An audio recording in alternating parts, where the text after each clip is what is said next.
Magandang hapon po sa inyong lahat, sa aking mga ka-YouTubero. Nandito naman po uli ako para magbigay sa inyo ng konting tips sa mga gamit na pandepensa kapag kayo lumabas ng inyong tahanan para pamprotekta sa mga kawatan at sa mga bullies sa kapaligiran. Isa sa pinaka-common na pandepensa na laging dala ng mga individual pag nalabas ng kanilang tahanan ay itong brass knuckles o knuckles in short. Sa Tagalog, asero o pitsa corno kung tawagin ng mga ibang tambay sa kanto, dahil ito ay madaling ilagay sa bulsa sa likuran, sa harapan o nakaipit sa tagiliran. Ang isang asero o knuckles ay maraming itsura at kahugisan.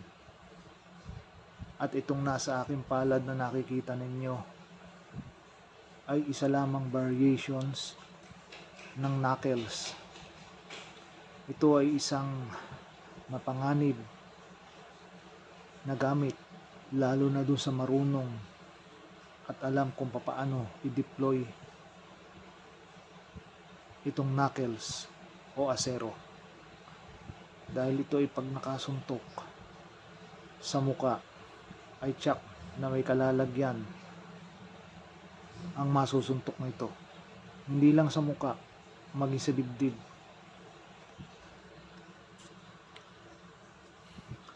Ang knuckles naman ay hindi masama, kaya lang ito'y nagiging masama dahil ito'y ginagamit ng mga kawatan, mga kriminal at yung mga taong nambubuli at walang alam gawin sa buhay nila, hindi mga bayolenteng bagay. Pero kung ito'y gagamitin at i-deploy sa tama at makatuwiran, ito'y isang napakalaking bagay na pandepensa sa iyong sarili pag ikaw'y lumabas ng bahay, lalong-lalo na sa mga kababaihan, sa mga estudyante at magtatrabaho na lumalabas sa eskwelahan o kumpanya ng gabi at naglalakad o napapadako sa mga liblib o madidilim na parte ng kalye o daan, na kung saan ay malimit nangyayari yung mga hold-upan, snatchan at rape. Kung may dala kang knuckles at alam mo kung paano i-deploy ito at may tapang at lakas ng loob ka, isa ito sa magsasalba sa iyong buhay para hindi ka mapahamak. Brass knuckles. Pero kung ito'y gagamitin mo naman sa kasamaan, kung ilan ang butas na suotan ng kamay nito, ay yun din ang haba ng sentensya kapag ikay nakulong. So sa makatuwid, sa madaling salita, kung apat na taon din. Kaya gamitin sa tama at maayos na bagay ang brass knuckles o asero, nang ito'y makapagsalba sa iyong buhay at nang ikaw ay hindi makalaboso.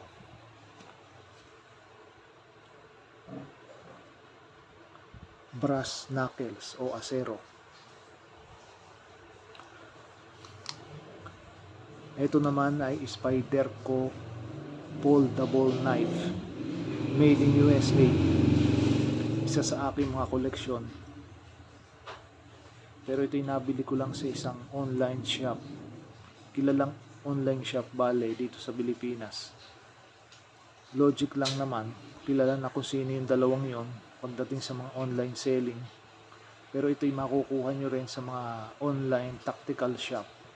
Pwede nyo orderin sa Facebook, pwede nyo rin i-research sa Google, at pwede nyo makita sa YouTube kung paano i-deploy itong foldable knife, Spyderco type. I-search nyo lang at malalaman ninyo Isa din tong magandang self-defense sa mga di kitang senaryo. Pag kayo lumabas ng inyong tahanan, pero make sure lang na concealable ito dahil ito ay hinuhuli. Lalo na sa mga checkpoint sa pagpasok ng mall, sa mga bangko, o kung saan man may mga otoridad na nagbabantay, ay bawal na bawal magdala nito. Lalong-lalo na sa pagpasok nyo sa paaralan dahil may mga kapan. Ito ay deadly weapon at mostly ginagamit sa hindi maganda. So napapasama din ang reputasyon ng mga ganitong foldable knife. Pero pag ginamit sa mabuti, makakapagsalba to ng buhay. Believe me.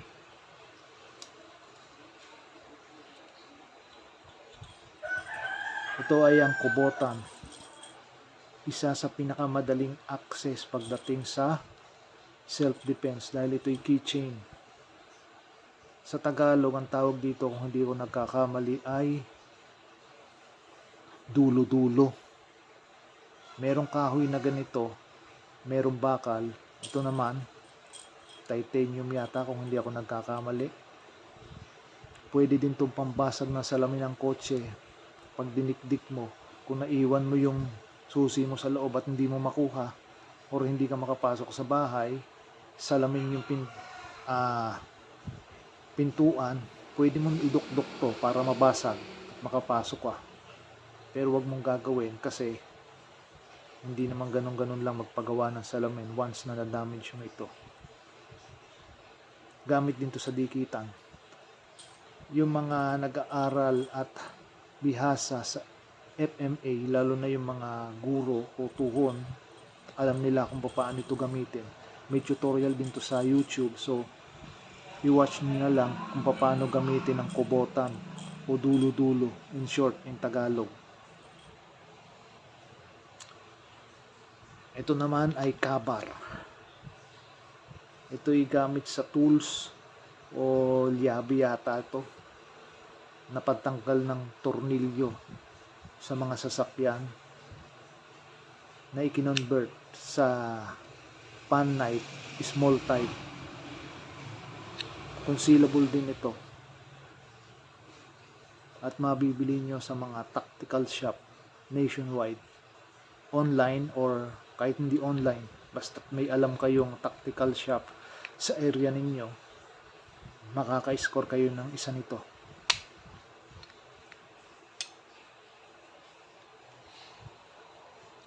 Ito naman ay karambit. Same din to dun sa foldable knife. Foldable din ito. Kagaya na sabi ko, sa mga tactical shops at online tactical shops ay makaka-score kayo ng ganitong klaseng karambit. Pero mas preferable ko itong karambit na ito kaysa dun sa foldable kasi ito intact. I believe nasa Batangas ko to nabili kay Mang Hiron, dun sa anak niya na si Jebsen, isang kilalang pagawaan din ng balisong sa Batangas, sa Taal. Kung gusto nyong maka-score ng ganito, hanapin nyo lang siya sa Facebook at sa YouTube. May mga review doon at na-feature na rin sila sa mga interviews ng mga sikat na vlogger concerning sa balisong. Magandang klase din to. Maliit siya at may hook siya na pambelt. So pwede nyo siyang ilagay sa tagiliran. Matalas din. Pero kung gusto nyo mas patalasan pa, pwede din naman. Mas prepare ko yung ganito over this. Mas sturdy ito. Hindi ko naman sinabing itong foldable karambit ay hindi. Pero mas favorable sa akin, mas trip ko yung traditional one na intact kaysa sa dito. Ewan ko. Kanya-kanya din lang naman siguro yan ng what do you call this, kagustuhan o yung komportable sa katawan mo pag ginamit mo.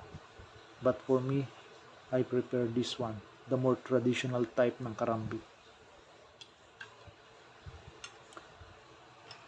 Ito naman ay baton. Ito yung maikli o short type. Usually mga babaeng gumagamit nito at dinedeploy din to sa mga di kitang sitwasyon ang gamit. Hindi kasi ito pwedeng pang malayuan. Ito yung sa mga biglaan, pag biglang may naghablot ng bag mo, hinablot ka, tangka kang rapin, or binuli ka. Ito, kung paano gamitin ang baton ay siyang kung paano mo din gamitin ang arnis stick kung marunong kang mag-arnis. Hindi katakataka na hindi mo ito magagamit na pamalo. Ito ay solid steel na bakal. Hindi ko lang alam kung gaano katigas o kakapal kasi hindi ko pa siya na-testing na ipalo sa hollow block.